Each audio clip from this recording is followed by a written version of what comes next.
Hey everyone, my name is Jake and today we are going to be looking at some malicious compliance stories, so sit back, relax and enjoy. You want my receipt? Here you go, it's all yours. Short story about your favorite Arkansas-based retailer, involving myself and a Karen worker.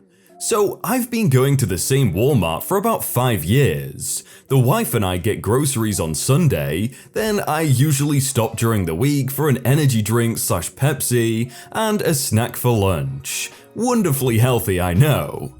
Well, after getting self-checkouts a few years ago, we now have a Karen who has replaced the smiley face sticker person and stops folks who don't use self-checkout to scan their receipt and a random item, as far as I can tell, to make sure they have paid. For reference, she stands about 10 feet directly in front of the self-check area, and always stops me after I use self-check, which is basically infuriating because 1, I never see anyone else get stopped from self-check, number 2, she watches me wait and pay for my stuff, and number 3, I only ever have 2 to 3 items in one hand and a receipt in the other hand, no bag, so it's like Sherlock level logic to figure out what's going on. So I hatched a brilliant plan to hand her my receipt and keep walking. At first she looked confused, and I would say things like, "Have a great day," and smile while she's chasing me down with a receipt for $3.23 for a low-carb Monster and bag of chips, to which I would reply, "I don't need it," and not take the receipt from her. This went on for a good 2-month period until she realized if she did so much as acknowledge my existence, she would be left with a receipt to dispose of. As funny as this is, it gets better. Last Sunday, my wife and I got a bunch of stuff and went through a regular line at this Walmart. As we're getting closer to the door, my wife, who has no idea of how I've been handing receipts to Karen, tries to hand this lady our receipt, to which she is ignored, like completely. "Can't see you Harry Potter cape" ignored by Karen, and she's looking pretty confused. As soon as we hit the double door lobby, my wife says, "Wow, that's so strange, she always wants my receipt." To which I start laughing, probably too hard, and she figures out something is up. She regularly remarks on my ability to make friends wherever I go. On a positive note, she may not want to take me to Walmart tomorrow. If she literally checked everyone because it was store policy and just said, "Oh sorry, it's store policy," then yeah, sure, that's fine. But when you pick and choose, then I have a problem. Sometimes it's best to let mistakes be mistakes, but sure, we'll get this payroll issue corrected for you. For a brief moment in time, I was an interim sales manager at a marketing company. Sometimes, especially in our retail space, clients would want to spend a lot of ad dollars in a short time period, i.e. Black Friday sales or what have you. Generally, clients would like to arrange for the ad campaign months in advance of it actually being installed. This also gave the client the option of spreading their ad spend over several months. Say a client wanted to spend $10,000 for a 3-week run-up, well, if he started out say 5 months ahead of time, we could just bill them $2,000 a month for every month and they get to spread out the spend. When deals like this came up, salespeople would have the option of getting 30% of their commission advanced, or they could wait until the contract was installed. If they got an advance and the customer cancelled, they would owe their advance back as a chargeback. Really good salespeople tended to just say, "Screw it, pay me when it goes live," and mediocre sales reps tended to take the advances. Cue Joe. Joe was a mediocre sales rep. Joe wrote a deal that was worth about $2,400 in commissions, and Joe decided he wanted an advance. So we cut Joe a $720 check and said the rest would be paid out when the account installs, as we called it. This was before I was interim sales manager. I became interim sales manager, and the month I became sales manager, the account Joe had written cancelled the deal for reasons. Joe was set to receive a $720 chargeback. At the same time, this was the end of the quarter, and based upon Joe's performance, he had earned himself a $2,500 bonus. Commission statements came out, and Joe came to complain to me about how his commission was wrong. He pointed out that his bonus was supposed to be $2,500, but he only got $2,300. They forgot his review bonus. I looked at his statement and noticed the $720 chargeback was missing. I sat down with Joe and I said, "Hey, look, I can ask Payroll to fix your bonus and get you that extra $200, but Payroll also forgot to charge you back $720. I think it's best we leave this be, cause you're actually $520 ahead." Joe got upset. I think he felt like I was trying to rip him off. I really wasn't. And I said, "Joe, if I ask Payroll to fix your commission, they are going to notice that you didn't get the $720 chargeback. They'll give you the extra $200 for the bonus, plus take $720 back, so you lose $520. Yes, your statement is incorrect, but it's incorrect $520 in your favor." Joe and I had some back and forth, and I was finally like, "Alright Joe, I'll go to Payroll to get your issue fixed." I go to Payroll and point out the error. I didn't bring up the chargeback because I was kinda hoping Payroll would just not notice that, but they did. And Payroll emailed me back and said, "Thanks for pointing out that error. We will give Joe an extra $200 for his review bonus, and we will be also issuing the $720 chargeback for the lost account for a net adjustment of minus $520. So I forwarded the email to Joe and said, "Congrats Joe, Payroll will be paying out your $200 review bonus. However, they are also going to charge you back $720 for a net adjustment of negative $520 on your next pay statement." To which Joe came into my office in a bit of a shock and said, "So they fixed my pay and now I lose $520? I go, "Yes, because they forgot about the chargeback, right?" I go, "Yes." He bows his head in disappointment and goes, "I should have kept my mouth shut, shouldn't I?" I said, "Yes." He goes, "Can we just tell them to leave everything as is?" And I go, "Nope."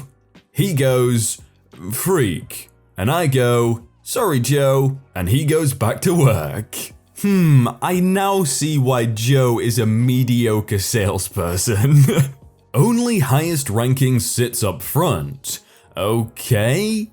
While I was stationed in England, my British co-worker Terry, an MOD, Ministry of Defence civilian with 30 plus years of service, 8 in the army and 22 civilian, shared his first experience with the previous NCOIC, non-commissioned officer in charge, who was a T Sergeant or E6. This happened during Terry's early days in the work center. Whenever the military guys went somewhere, commanders call, site visits or squadron visits, the young airmen, E14, usually fought for the front seat of the six-packs truck. And of course, they always played shotgun whenever they could. However, when the NCOIC went along, he always demanded to sit in the front seat. Why? A few reasons.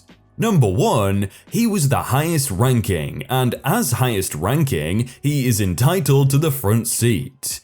Number 2, he was also the oldest, and even if rank didn't play an issue, he is still entitled to the front seat. And number 3, he won't drive because he was the highest rank, and as such, he was entitled to be driven. In fact, if he really wanted to, he can order who is going to drive. Terry didn't like the fact that the NCOIC was pushing the young airman around with his cocky entitlement.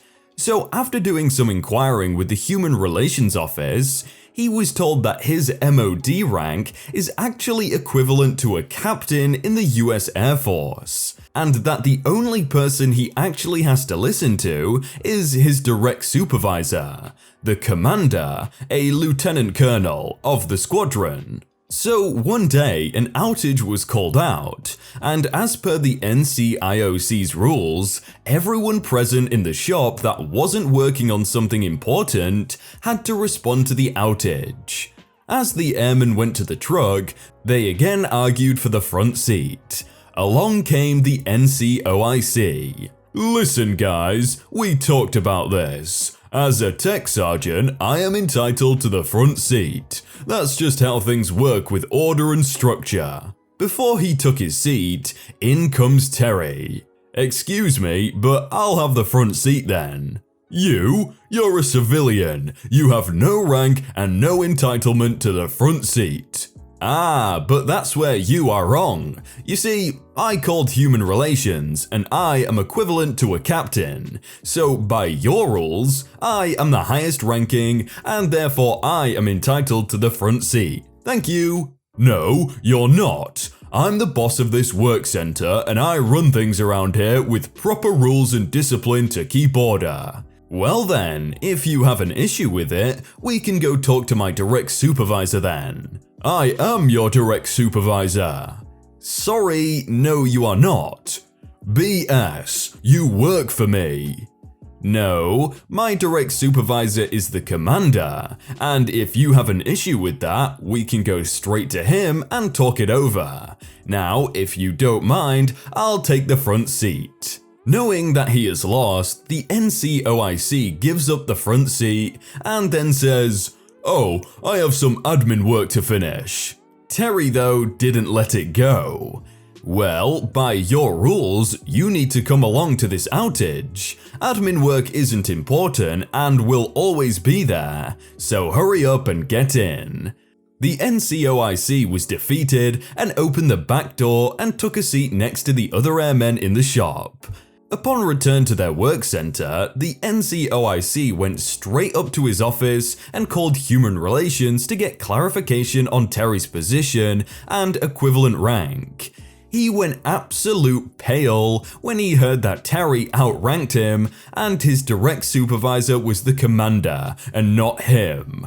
Therefore, anytime the NCOIC and Terry bumped heads, Terry had the right to go to the commander to settle the dispute. It never went that far. And from that day forward, whenever the NCIOC went somewhere with the airmen, Terry tagged along just to pee him off. I think the best thing to do there would have been to order him to drive as well. Just be like, well, I'm in charge, so you gotta drive. But what do you think? We know what we're doing, just add the printers. We started instant issue debit/credit cards recently, probably 2 years ago, because we decided to join the 21st century and they worked great at our test location, so we decided to add them to all of our locations.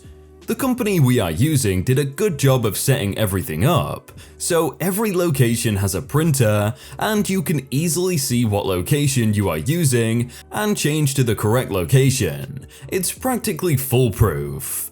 Well, you know what they say when the world creates something foolproof, the world creates a bigger fool. Despite the fact that there were large icons and notices saying which location they were printing to, the employees were printing to the wrong location, meaning that members were thinking they are about to get their debit and credit cards and it was going to a different branch. Sometimes the branch was 2 hours away. We sent our procedures to these people. We set up their default so their branch matched their printer. They continued to print to the wrong one. So I decided to just remove the other branch printers from their logins. The only printer on each person's username was the one at their branch. This worked fine for about 5 months. That's when we hired a new branch manager at one of the branches. She was a loan officer at another branch and was moved. For some reason, she really hated the fact that she didn't have access to her old branch to print cards as well as her new one, which made no sense to me, but she really wanted access to it, so I gave it to her. You would think that would be enough. No, she wanted all of her people to have access to other printers. I tried to explain to her what was happening before, but she didn't care. She pitched a fit at everyone, and I was made out to look like a bad guy for not giving her a simple request. So I finally relented and gave all her people access. You can guess what started happening. Yep, her people started printing to the wrong printers almost immediately. They just couldn't pay attention long enough to pick the correct one after changing to print to another branch for some reason. What's even worse is that her head teller 3 teams ordered supplies for her branch under another branch's printer. She was constantly down waiting on cards or a ribbon. She asked me to fix it, and I told her what I had done in the past, and she was happy to let me remove the printers again. The foolproof comment is really good, and someone put something similar from Douglas Adams in the comments, which is a common mistake that people make when trying to design something completely foolproof is to underestimate the ingenuity of complete fools. Wow guys, look on screen right now, you see those 2 videos right there? They're pretty good. I think you should click at least one of them and watch another one.